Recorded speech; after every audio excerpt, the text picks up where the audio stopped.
Hi, it's Charlie McAvoy from the Boston Bruins. Charlie McAvoy wins it in overtime! Watch as we take on the Tampa Bay Lightning in the 2026 NHL Stadium Series in Tampa. Catch all the action on Sunday, February 1st on ESPN. Visit NHL.com/Stadium Series for tickets and more information. That's NHL.com/Stadium Series. See you February 1st. The NHL Stadium Series is coming to the Sunshine State. Does it ever feel like you're a marketing professional just speaking into the void? But with LinkedIn ads, you can know you're reaching the right decision makers, a network of 130 million of them, in fact. You can even target buyers by job title, industry, company, seniority, skills, and did I say job title? See how you can avoid the void and reach the right buyers with LinkedIn ads. Spend $250 on your first campaign and get a free $250 credit for the next one. Get started at linkedin.com/campaign. Terms and conditions apply. Salut à toutes, salut à tous, bienvenue sur la Mapei Cadel Evans Great Ocean Road Race. Bon, c'est pas la course avec le nom le plus court, c'est pas non plus la plus prestigieuse des classiques World Tour, mais c'est pourtant une course très intéressante parce que le scénario y est toujours très très incertain. Il y a plein de possibilités, ça peut être un petit repos sprint, une victoire en solitaire. Il y a beaucoup de profils de coureurs qui peuvent s'imposer. Et puis, comme les grands cadors du cyclisme mondial ne sont pas forcément ici, et ça donne un suspense. Plein de coureurs peuvent espérer s'imposer aujourd'hui. On va la détailler. Cette classique, c'est une des plus courtes, seulement 185 km. C'est par rapport à d'autres classiques qui font 250, une distance bien plus raisonnable, relativement plat en début d'étape. Et en fait, il y a surtout une ascension importante, c'est le Shallambra Crescent. Elle fait que 1 km 300, mais elle est à 8% de moyenne. Et il faudra la franchir à 4 reprises, dont la dernière fois à 10 km de l'arrivée. Et c'est souvent là qu'on peut faire la différence. Mauro Schmid, si je me souviens bien l'an passé, car c'est lui qui s'était imposé l'an passé, il s'était échappé dans la descente de la Shallambra Crescent avant de filer en solitaire vers l'arrivée. Et c'est assez intéressant de voir qu'aujourd'hui, les 6 premiers de l'édition de l'an passé sont représentés, sont là, puisque Mauro Schmid, le vainqueur, est donc là, mais aussi ses poursuivants Aaron Gate, Laurence Pitty, Javier Romo, Andrea Baggioli et Corbin Strong.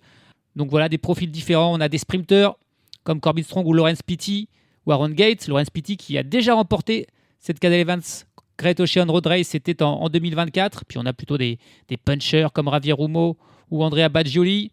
Et puis forcément, dans la Crescent, il y a aussi les grands grimpeurs qui pourraient faire la différence. Donc voilà, plein de profils de vainqueurs possibles. Et beaucoup de coureurs parmi la start list vont avoir des ambitions. Et parmi les coureurs, la start list, on retrouve exactement les mêmes que sur le Tour Down Under, à l'exception de ceux qui ont chuté ou qui se sont fait faucher par un kangourou et qui sont gravement blessés, qui ne sont pas là. Et moi, je pensais un petit peu stupidement qu'on allait envoyer des gens pour les remplacer. Mais non, on ne va pas envoyer un coureur de l'Europe à l'Australie pour un jour de course, sachant que ce n'était pas dans son programme. Ça foutrait tout en l'air. Et du coup, une équipe comme la Team Emirates, elle sera représentée aujourd'hui par seulement 4 coureurs, avec Molano, avec Oliveira, avec Vegard Langen et avec Adam Yates. Pas de Jevan, le vainqueur du Tour d'Under, qui en fait, il s'est fait mal sur cette chute avec le kangourou. Il s'est cassé le poignet, il a quand même réussi à terminer. Pas non plus de Jonathan Narvaez ou de Mikkel Bjerg qui se sont aussi lourdement blessés. Donc ils ne seront que 4 dans la Team Emirates, alors que la plupart des équipes seront 7, même s'il y en a d'autres qui ont eu des absents et qui ne seront que 6 ou 5. Les principaux coureurs à surveiller, Mauro Schmid, évidemment, le tenant du titre. Pour la Jayco Alula, en plus, l'équipe australienne. Il aura Ben O'Connor ou Luke Plapp avec lui. On a Matthew Brennan pour la Visma Lease the Bike qui sera là encore un des grands favoris. Baggioli, bien classé l'an passé, qui sera là pour la Lidl Trek. Pourquoi pas Alberto Dainese pour la Soudal Quick-Step ou Filippo Zana du côté de l'Ineos Grenadier. On va compter certainement sur Samuel Watson pour être là dans le final et s'imposer peut-être au sprint dans un petit groupe. On a Laurence Pitty et Finn Fischer-Black pour la Red Bull Bora Hansgrohe. Du côté de la Décathlon, on verra si Tobias Lund Andresen pour être là dans le final. Sinon, on a aussi Nicolas Prodhomme ou Kalun Scotsom. Santiago Buitrago sur la carte de la Bahrain Victorious. Guillaume Martin ou le jeune Lewis Bauer peut-être pour la Groupama FDJ. Luc Lamperti. Harry Sweeney qui était très bon sur le Tour Down Under seront là pour l'IF. On peut citer encore Corbin Strong qui sait grimper ce genre de difficultés, qui sera lui aussi un des favoris du jour pour la NSN. Javier Romo pour la Movistar. On a Aaron Gate, deuxième l'an passé, qui sera encore là donc pour l'XDIS. Casper Van Munden pour la Picnic Postenel espéra être là dans le final. Du côté de la UNOX, on a vu qu'ils étaient en forme, Andreas Kron ou Anton Charming. Et puis du côté de la Tudor, malheureusement, Marius Mayhofer, vainqueur il y a 2 ans sur cette même course, n'est pas là puisqu'il s'est lui aussi blessé sur le Tour Down Under. Donc on ne sait pas trop sur qui on va miser du côté de la Tudor. Et puis il y aura encore bien sûr la petite équipe nationale australienne. Enfin petite, il y a quand même Chris Harper qui est dedans et qui est un très bon coureur. Donc voilà les principales têtes d'affiche de cette Mapei Cadel Evans Great Ocean Road Race.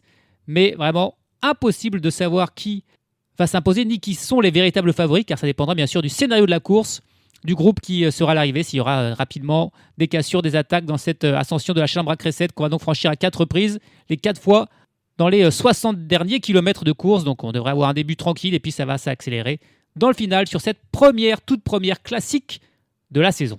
Chute de Bellocchi juste devant Armstrong qui est parti dans le terrain. Et attaque de Pierre Rolland. Voilà ce que nous disons depuis le début de ce Tour de France. Une chute terrible. Christopher Froome à pied. Mais quelle image du Tour. On n'a jamais vu ça. 100% cyclisme, le podcast du vélo en direct. Ça va Marion? Désolé. Et allez, c'est parti, le kilomètre 0, le départ de la 10e édition de cette Cadel Evans Great Ocean Road Race. Et à noter que c'est la première fois depuis la création de cette course que les 18 équipes World Tour sont là, parce que comme c'est une course World Tour de plus faible prestige que les autres, il y avait des équipes qui pouvaient refuser. Là, personne n'a refusé, tout le monde est venu. Et on a un premier attaquant, c'est Vegard Stake Laengen, le coureur de la Team Emirates. Alors, Team Emirates, ils sont que 4, mais ils ont décidé de se montrer quand même. Et là, le Danois qui est le premier attaquant, il y a un coureur de l'équipe nationale australienne qui tente de réagir en la personne de Julian Baudry. Voilà les premiers attaquants du jour. Et puis à noter qu'on a fait un petit hommage durant la course neutralisée, là, le début de course. Parce qu'il y a un coureur aujourd'hui qui va courir la dernière course de sa carrière. Il n'a pas pris sa retraite à la fin de la saison en novembre. Il la prendra ce soir. C'est Simon Clarke, l'Australien de la NSN, qui a décidé de poursuivre un petit mois de plus, de faire les petites courses en Australie. Enfin, les grandes courses en Australie, puisque ce sont des courses World Tour. Et c'est la dernière course de sa carrière pour Simon Clarke. On fera un petit focus sur lui un peu plus tard dans l'étape. Pour l'instant, 2 coureurs donc, qui sont partis, Baudry et Laengen. Mais le peloton qui ne laisse pas vraiment sortir. Il y a d'autres coureurs qui veulent aller devant. Ils ont 5-6 secondes d'avance, mais le peloton est vraiment en file indienne derrière. Il y a d'autres attaques qui vont se faire. On va voir plus de monde devant, où ces deux-là seront très vite repris. On va voir ça. Bon, finalement, le peloton s'est rapidement calmé. Il n'y a qu'un seul coureur en fait, qui a réussi à partir ou qui voulait partir. C'est un coureur pour la Picnic Post-NL, Oliver Peace, le Britannique. Laengen et Baudry l'ont très rapidement attendu. On a donc 3 coureurs devant là, qui ont déjà la minute d'avance sur le peloton, qui fait barrage, qui est tout tranquille désormais. On va laisser ces 3-là prendre de l'avance. On est à 177 km de l'arrivée. On est parti depuis moins de 10 km. Et donc, on a déjà une situation un petit peu claire là, avec 3 coureurs devant. Dont, et c'est assez rare pour être signalé quand même, un coureur de la Team Emirates. C'est pas souvent qu'on les voit dans l'échappée matinale, les coureurs de cette équipe. Mais là, ils ont tenté une stratégie un peu différente. Laengen, donc, pour la Team Emirates, accompagné de Julian Baudry, jeune coureur de 19 ans seulement. Et puis, c'est donc Oliver Peace qui les a rejoints. Et il n'est pas beaucoup plus vieux puisqu'il a 20 ans. Donc là, c'est vraiment de très jeunes coureurs qui accompagnent Laengen, qui lui, par contre, en a 36. Et il va être le capitaine, évidemment, de cette échappée pour tenter de la mener la plus loin possible. On va voir jusqu'où ça ira. Mais là, ça y est, ils sont partis pour creuser l'écart. Le peloton qui est content avec cette échappée de 3 hommes. On est parti depuis une 50aine de kilomètres. Et la situation est claire et nette, figée. 3 hommes en tête qui n'ont jamais eu plus de 3 minutes d'avance. Là, ils ont 2 minutes et 25 secondes d'avance sur un peloton qui est mené seulement par 2 équipes. Mais 2 équipes qui auront très certainement une stratégie très différente. En fin de course, on a d'abord la Jacko Alula qui roule, notamment avec leur coureur Hamish Mackenzie qui est bien souvent en tête du peloton. Et leur objectif, ça va être dans le final d'attaquer de partout avec Schmidt, avec Plapp, avec O'Connor, pour que l'un de ces coureurs arrive à s'échapper et finir en solitaire. Et l'autre équipe qui travaille, c'est la Visma Lease the Bike. Et eux, la stratégie, ça va être tout le contraire, ça va être de contrôler, de faire en sorte que personne ne s'échappe, que personne n'attaque, pour qu'il y ait un groupe compact à l'arrivée dans lequel Mathieu Brennan irait ensuite s'imposer au sprint. Mais voilà les 2 équipes qui travaillent et qui ont le plus fort la victoire aujourd'hui et qui donc maintiennent l'écart avec les échappés. La situation est tranquille, on peut faire un focus. Alors on va pas faire sur un des échappés parce que Julian Baudry et Oliver Peace, c'est tout simplement leur première véritable saison puisqu'ils ont 19 et 20 ans. Et Vegard Stake Laengen, il a beau avoir 36 ans, il n'a qu'une seule victoire dans sa carrière, c'était les championnats de Norvège, la course en ligne en 2018. C'est un équipier, un domestique, Laengen. C'est rare qu'il ait sa chance à l'avant là. Il se fait plaisir et c'est étonnant qu'il soit là parce qu'il s'était lui aussi blessé sur le Tour Down Under. Il avait abandonné suite à une grosse chute en plus.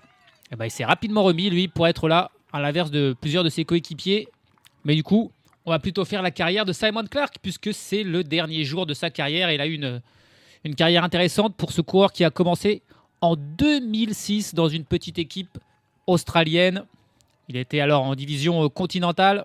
Et ce n'est qu'en 2011 qu'il a rejoint une équipe pour le Tour avec la Pro Team Astana, comme elle s'appelait à l'époque. Il a ensuite passé 4 ans à l'Orica Green Edge, qui depuis est devenu la Jayco Alula. Il a ensuite fait plusieurs saisons du côté de l'IF, même si elle a porté différents noms, notamment le nom de la Cannondale. Puis une saison à la Kubeka Netscash, avant que cette équipe disparaisse en 2021.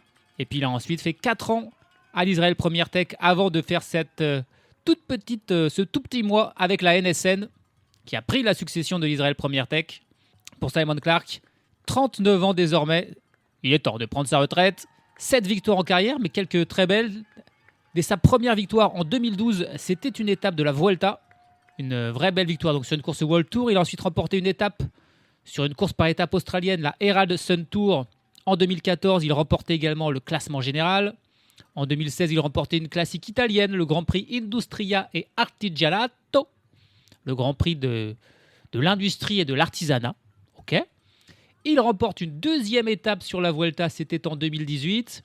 Encore une victoire en 2020. Il fait une victoire tous les 2 ans, tout simplement. Notre ami Simon Clark, là, c'était sur la Drôme Classique, une course classique, bien sûr, en France. Et puis, il a attendu le meilleur pour la fin. En 2022, une étape du Tour de France, qui est évidemment le Graal pour tout coureur. Il était dans une échappée qui est allée au bout.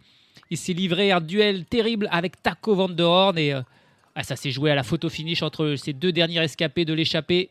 On pensait que c'était Van der Horn qui avait gagné. Simon Clark était sur lui d'avoir perdu. Mais finalement, c'est bel et bien lui, l'Australien, qui a été déclaré vainqueur et qui a remporté là, bien sûr, donc le plus beau succès de sa carrière pour lui, qui a fait 20 grands tours dans sa carrière. 8 fois le Tour de France, 6 fois le Giro et 6 fois le Vuelta. C'est un coureur plutôt de classement général, bon grimpeur.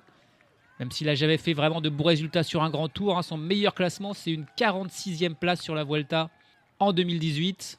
Donc loin d'avoir jamais été un acteur et un danger pour le classement général. Et puis sur les monuments, là aussi on l'a vu. Alors il a fait 2 fois seulement Paris-Roubaix. Par contre 12 fois Milan-San Remo, 11 fois Liège-Bastogne-Liège, 7 fois le Tour de Lombardie et même une petite fois le Tour des Flandres. On a fait une carrière aussi longue, c'est normal qu'on ait des chiffres aussi imposants. Et donc, parmi ces 32 monuments, il a fait une fois un top 10. C'était sur Milan-San Remo en 2019 avec une 9e place. Voilà son meilleur résultat. Sur un monument, Simon Clark, qui sur le Tour Down Under, on ne l'a pas vu, même s'il était là pour son dernier cours par étape. 58e du prologue comme meilleur classement, 101e du classement général. On va voir ce qu'il en sera sur cette Cadel Evans Great Ocean Road Race. Mais il est peu probable qu'on le voit vraiment peser d'une quelconque manière sur cette course. Il est plus là comme un jubilé, Simon Clark. Mais voilà, une belle carrière avec en point d'orgue cette victoire sur le Tour de France, alors qu'il était déjà assez âgé en 2022. Il peut se retirer content dans son pays natal ici sur la Mapei Cadel Evans Great Ocean Road Race. 74 km de l'arrivée et on va arriver à la première ascension de la Chalambra Crescent.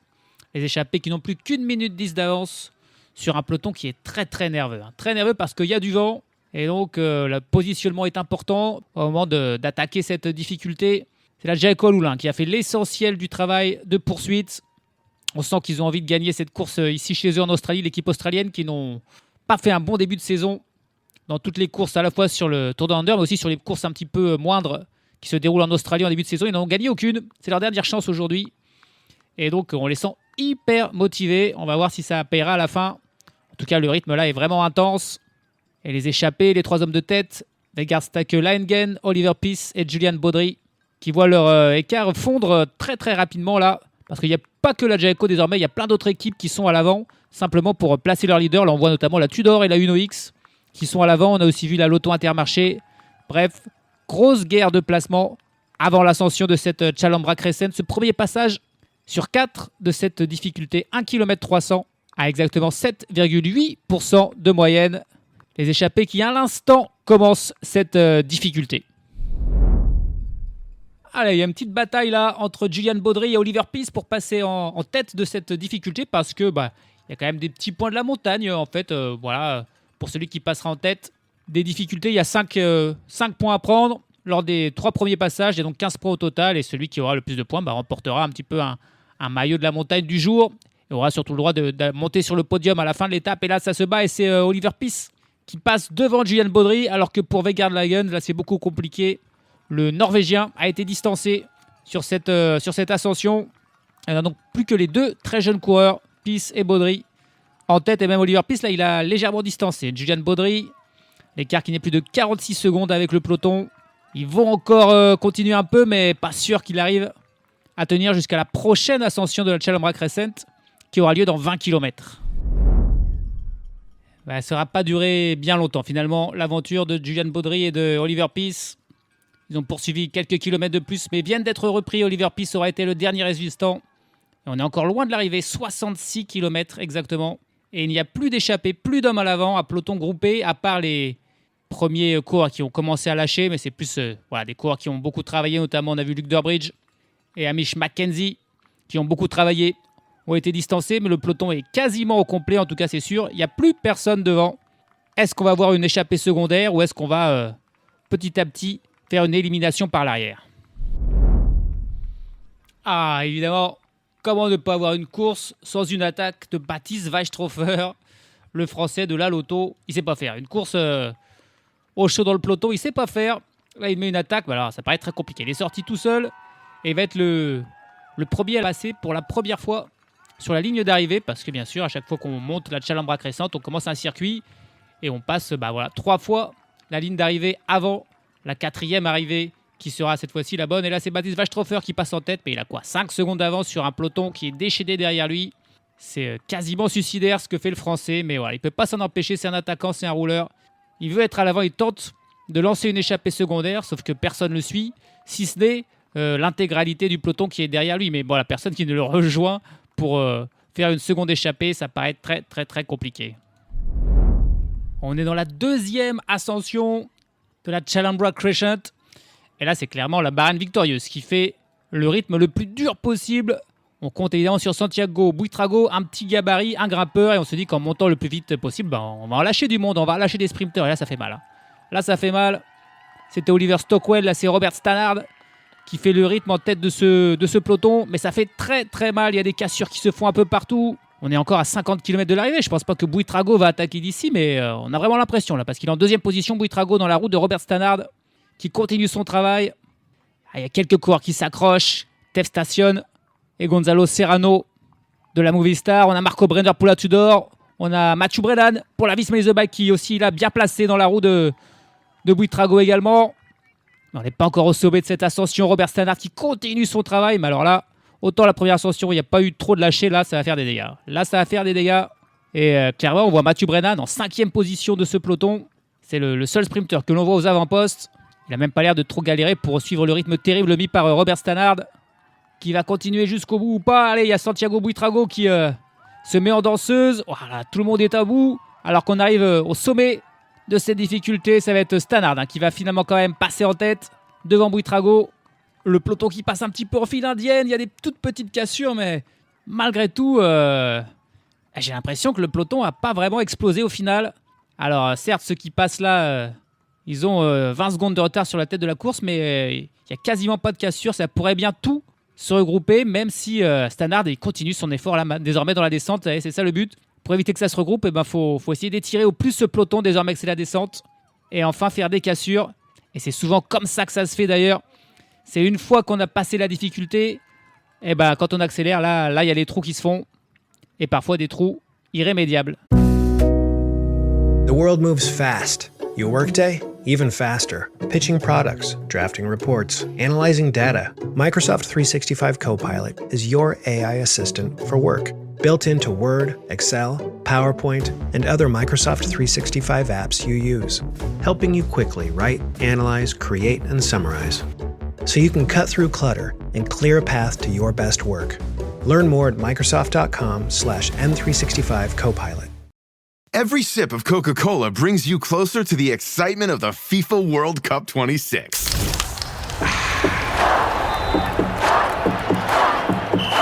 Because nothing compares to the joy.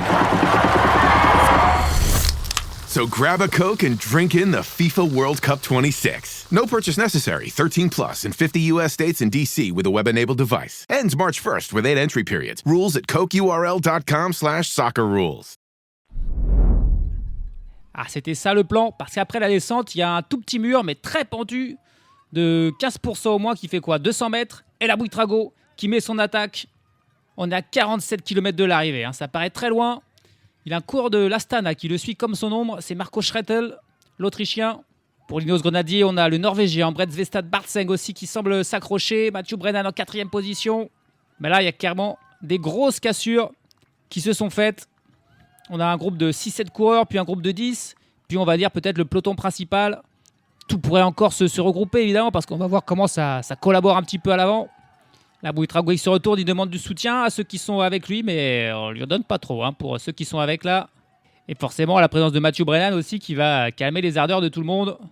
Alors que derrière, ça roule fort. Il y a un groupe d'une dizaine de coureurs qui revient sur ce groupe de tête de 6-7 coureurs. Il y en a un peu de partout. Et là, ça part en contre du tout. Le rythme était un petit peu calme. Il y a un autre coureur de la Bahrain Victorious. Je crois que c'est Edoardo Zambanini qui est accompagné par un coureur de la Uno X qui l'a suivi ce mouvement. C'est Andreas Kron. Ah, les deux coureurs qui sont un petit peu sortis dans ce moment où il y avait un gros groupement derrière.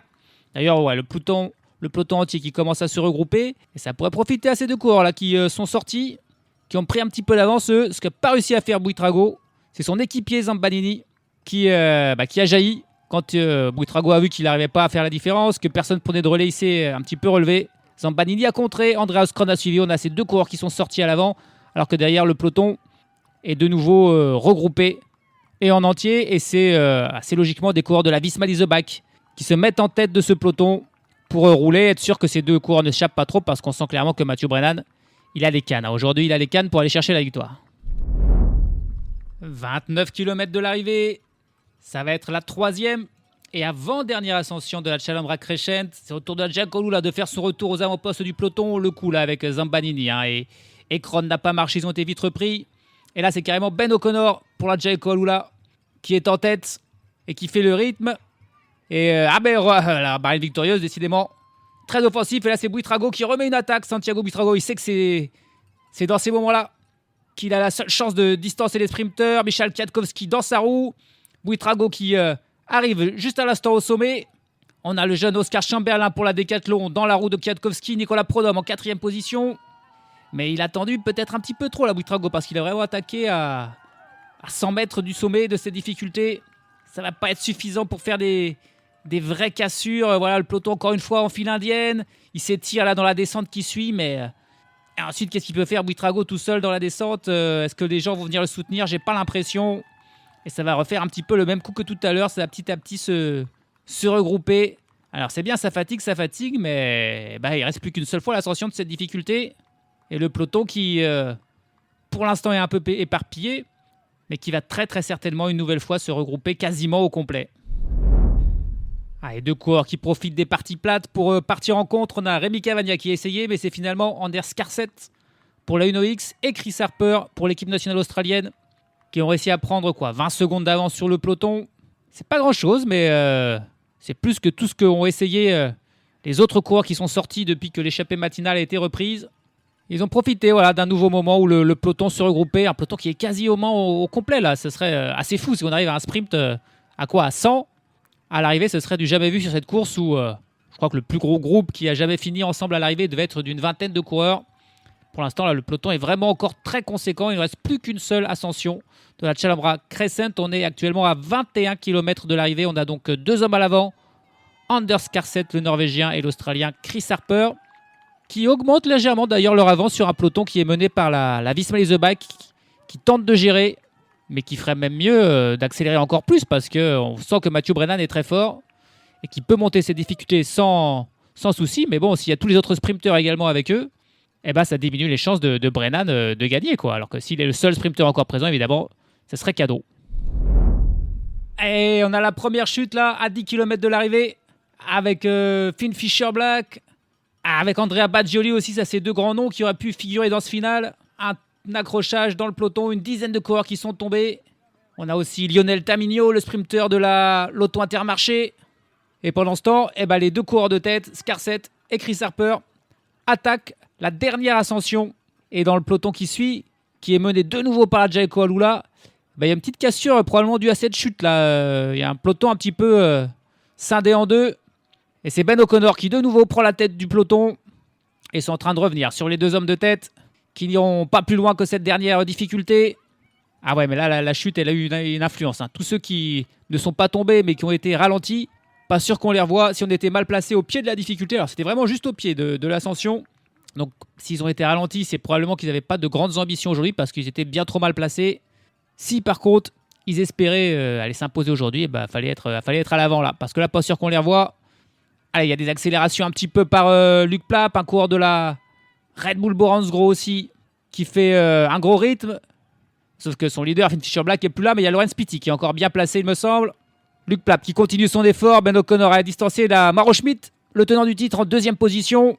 Laurens Pitty dans la roue de Maro Schmidt. On retrouve un petit peu les mêmes coureurs que l'an passé. Adam Yates, qu'on n'a pas cité encore depuis le début de cette course et que je vois pour la première fois dans la roue de Laurens Pitty, même s'il a pris un tout petit écart. Et ça y est, c'est déjà le sommet. C'est déjà le sommet. Il n'y a quasiment aucun écart. Là. Il y a un grand groupe qui est passé. Et le seul vrai écart qu'il y a désormais, il est dû à cette chute-là. Et Maro Schmidt qui continue son accélération. Il essaie de faire exactement le même coup que l'an passé. Passer en tête et puis accélérer dans la descente. Mais cette fois-ci, Pitty s'est pas fait avoir. Luc Plapp est toujours là. Il va prendre la tête devant Maro Schmidt. Laurens Pitty, 3e position. Adam Yates en 4e. On a un coureur de la Groupama FDJ qui est dans la roue d'Adam Yates. Puis un coureur de la Bahrain Victorious. C'est Tom Donenverse qui est là pour la Groupama FDJ. Qui fait une très belle course. Buitrago est encore là. Mathieu Brennan aussi en 7e position. Derrière lui, c'est Tev Station pour la Movistar. Puis un coureur de l'Uno-X. Un coureur de l'IF. Et puis ensuite, ça suit. Ouais, il y a encore... Ah si, il y a un groupe là. Mais il y a un groupe de 20 coureurs. Il y a un groupe de 20 coureurs qui s'est isolé. Pas sûr que d'autres coureurs puissent revenir de l'arrière parce que là, ça va très vite. On est dans la descente. Mais il reste encore ce petit mur à 15% à passer. Qui on a le dernier de ce groupe, c'est Tobias Lund Andresen. Ça, c'est intéressant pour la Décathlon. Ça fait un vrai concurrent pour Mathieu Brennan si ces 20-là vont se disputer la victoire. Lund Andresen est encore là. On a Anton Charming pour l'Uno-X. Patrick Eddy, coureur de l'équipe nationale australienne. Le champion d'Australie en titre est aussi toujours là. On a encore Kevin Gugnetz aussi pour la Groupama FDJ. Donc voilà, pas mal de coureurs. On a un coureur de la NSN, c'est Brady Gilmore. Attention, lui aussi, c'est un bon sprinter. Et alors qu'on arrive à cette montée, et du coup, Santiago Buitrago en remet une. Juste avant le dernier mur, ça y est, là, le petit virage, le petit mur, Buitrago qui en met une. C'est coureur de l'IF. Oh, c'est Luc Lamperti, ça aussi, c'est un bon sprinter qui est encore là et qui prend la roue de Buitrago. Et ces deux coureurs, Lamperti et Buitrago qui fait un tout petit écart. C'est Maro Schmidt qui tente de le boucher. Il sait très bien que une fois qu'on a un peu d'avance, on ne revoit pas ceux qui sont à l'avant puisque c'est le coup que lui-même a fait l'an passé. Donc il se dit qu'il faut qu'il bouge tout de suite. Ce que ses adversaires auraient dû faire il y a un an. Et il emmène les 20 autres coureurs avec lui. On est à 6 km de l'arrivée. Et étonnamment, Luc Lamperti qui ne passe pas un relais à Buitrago alors qu'il est meilleur sprinter que lui. Là, si jamais ces deux allaient au bout, c'est quasiment la victoire assurée pour Lamperti. Et Buitrago lui demande de passer un relais. Et Lamperti qui semble refuser. Et derrière, qui revient? Il y en a Mathieu Brennan qui revient. Mathieu Brennan qui revient sur les deux hommes de tête. Suivi par Filippo Zana qui est encore là lui aussi, le coureur de la Soudal Quick-Step. Et on a du coup un quatuor. Mais derrière, il y en a de partout dans ce groupe de 20. C'est... Sauf qu'il peut, il n'y a pas vraiment d'équipier. Et Buitrago, il aurait vraiment été très offensif. Mais là, Buitrago, il est dans un groupe avec Brennan et Lamperti. Que voulez-vous qu'il fasse? Filippo Zana qui est aussi là. On a un coureur de l'Uno-X qui est aussi en train de revenir. 5 km de l'arrivée. Et on a aussi un coureur de la Tudor qui revient. On a aussi un coureur de l'Alpecin Première Tech avec Francesco Bussato. En poursuite, on a Aaron Gate aussi qui est toujours là pour l'Astana qui tente de boucher le trou qu'il y a désormais. Il a Tobias Lund Andresen dans sa roue. Voilà, c'est vraiment une folie. Il y en a de partout. Et on a encore beaucoup de sprinteurs. Aaron Gate, Laurens Pitty qui est encore là aussi, je crois. Tobias Lund Andresen. Et puis, bien sûr, Mathieu Brennan ou Luc Lamperti. C'est en train de tous se regrouper. Et Buitrago qui est vraiment trop généreux. Il continue de mener ce groupe. Il demande des relais à Brennan et compagnie, mais personne lui en passe. Et là, c'est en train de se regarder complètement à l'avant. Ça va permettre à quelques-uns qui étaient retardés de l'arrière peut-être de revenir, notamment Maro Schmidt qui était plus trop là dans ce groupe de tête avec Laurens Pitty. On a une attaque d'un coureur qui profite de ce moment d'attente pour tenter de sortir, coureur de l'Uno-X, mais non. Ça a été immédiatement suivi par Luc Plapp. C'était Andreas Kron qui avait tenté. Mais de nouveau, ça se regarde. Ça va revenir de l'arrière. On va avoir 20 coureurs. Voilà, 20 coureurs ensemble. 3 km de l'arrivée. Marco Brenner est encore là pour la Tudor. Et d'ailleurs, il attaque immédiatement. Marco Brenner, là, il a tenté aussi, lui aussi, de profiter de ce moment. Il est suivi par Kevin Guenietz, puis Aaron Gate, et puis Maro Schmidt, et puis tout le monde qui suit. Mais c'est ça qu'il faut faire, tenter de surprendre et arriver à prendre 5 secondes d'avance et ensuite tout donner, parce que là, on se rapproche clairement de l'arrivée, 2 km 200. Kevin Guenietz qui continue son effort. Aaron Gate dans sa roue, Maro Schmidt en 3e position. Là, c'est vraiment chacun pour sa peau, parce qu'il y a très peu de coéquipiers pour les sprinteurs. Et Kevin Guenietz, il se relève pas et il travaille peut-être pour Todd Donenwirs, qui est encore là dans ce groupe. Même s'il faudra qu'il fasse très fort pour battre Brennan, pour battre Lund Andresen, pour battre Pitti, Lamperti, Gate, ou pourquoi pas le duo là, de l'Alpecin Première Tech, Francesco Bussato et Gal Glivar qui sont aussi là. On a aussi Brady Gilmore. Il y en a des sprinteurs. On arrive à la flamme rouge. Et c'est le moment où on décide de mettre une attaque. Luc Plapp qui tente de surprendre. Mais voilà, Mathieu Brennan immédiatement dans sa roue. Mathieu Brennan, ça n'a pas du tout marché. Est-ce qu'un autre coureur peut tenter de faire la différence? Mathieu Brennan en 2e position pour l'instant, amené par Luc Plapp. Ça va bel et bien se terminer au sprint avec Mathieu Brennan qui lance de très loin. Il lance de très loin Mathieu Brennan. Tobias Lund Andresen qui est en train de le remonter. En tout cas qui prend sa roue. Andresen qui remonte. Maro Schmidt en 3e position. Et pour l'instant c'est Tobias Lund Andresen qui va aller s'imposer. La nouvelle victoire pour le coureur de la Décathlon. Incroyable. Mathieu Brennan, il a lancé d'un tout petit peu trop loin. Il n'avait plus aucun équipier. Il n'a pas trop su comment faire. C'était Luc Plapp qui l'emmenait. Et Lund Andresen, il l'a parfaitement géré. Il était dans la roue d'un coureur de l'Alpecin Première Tech. Je crois que c'était Gal Glivar. Et ensuite, il va aller chercher la roue de Brennan puis le dépasser assez facilement au final. On voyait vraiment qu'il était plus rapide. Mathieu Brennan devra se contenter de la 2e place. Derrière, la 3e, ça se joue entre Brady Gilmore et Maro Schmidt aussi qui a quand même tenté le sprint. Mais incroyable, quel début de saison pour Tobias Lund Andresen, vainqueur d'une étape sur le Tour Down Under et désormais vainqueur de cette classique de la Mapei Cadel Evans Great Ocean Road Race. Son changement d'équipe lui aurait été plus que bénéfique et on doit encore se mordre les doigts du côté de la Picnic Postenel. Il n'avait quasiment rien gagné l'an passé et là il gagne déjà 2 courses au World Tour. C'est assez fou, mais il a parfaitement géré ce final un petit peu fou. Il y en avait de partout. Il fallait essayer de ne pas se montrer, c'est ce qu'il a fait. Brennan, lui, a poursuivi quelques attaques. Lund Andresen est resté un petit peu caché. À la fin, c'est lui qui avait le plus de force pour aller remporter ce sprint dans ce petit groupe final qui s'est joué la victoire. Et c'est le Danois qui a été le meilleur. Il est celui qui a le mieux su gérer le sprint, Tobias Lund Andresen, et vient chercher la 9e victoire de sa carrière. La 2e seulement au niveau World Tour. Et les deux, il les a eu là, à l'instant, sur ce mois de janvier, avec la première étape du Tour Down Under et cette classique de la Cadel Evans Great Ocean Road Race. Alors que l'an passé, il n'avait remporté qu'une seule course sur toute la saison. C'était aussi en Australie, c'était la Surf Coast Classic. Mais c'était une course qui n'est pas World Tour, beaucoup moins prestigieuse. Et là, il a largement fait mieux alors qu'on n'en est qu'au début de l'année. Ça promet pour cette équipe Décathlon.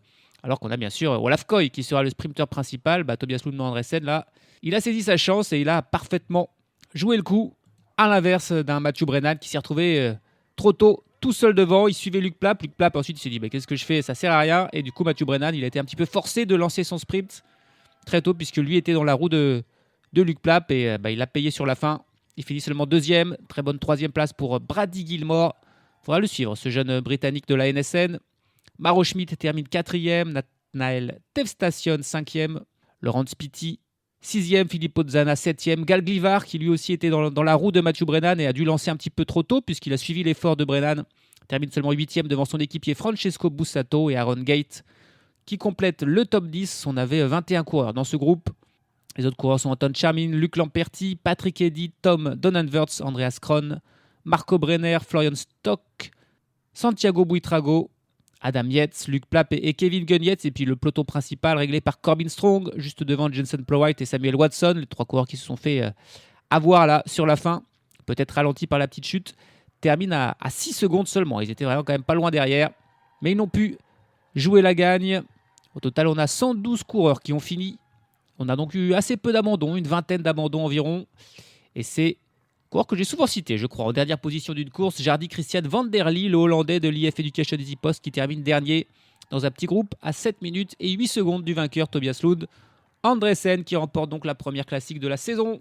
Le prochain rendez-vous pour ce petit peloton, pour tout le monde, ça sera dans 15 jours aux Émirats Arabes Unis pour l'UAE Tour. Et évidemment, comme ça se passe aux Émirats Arabes Unis, la Team Emirates, la Team Emirates, ils veulent tout gagner de base. Mais alors qu'en plus ça se passe dans le pays de leur sponsor principal, ils vont évidemment tout faire pour aller s'imposer, même si ils devraient se présenter à cette course sans Tadej Pogačar. On verra qui sera le leader, on verra qui seront les opposants. Il y aura aussi pas mal de sprints à aller chercher. Est-ce que Tobias Lund Andresen, qui est en pleine forme, sera aussi là? On verra ça. On a 15 jours pour se reposer avant la suite de la saison, donc sur l'UAE Tour. Salut à tous, salut à toutes. Well, the holidays have come and gone once again, but if you've forgotten to get that special someone in your life a gift, well, Mint Mobile is extending their holiday offer of half off unlimited wireless. So here's the idea. You get it now, you call it an early present for next year. What do you have to lose? Give it a try at mintmobile.com/switch. Limited time 50% off regular price for new customers. Upfront payment required. $45 for 3 months, $90 for 6 months, or $180 for 12-month plan. Taxes and fees extra. Speeds may slow after 50 gigabytes per month when network is busy. See terms.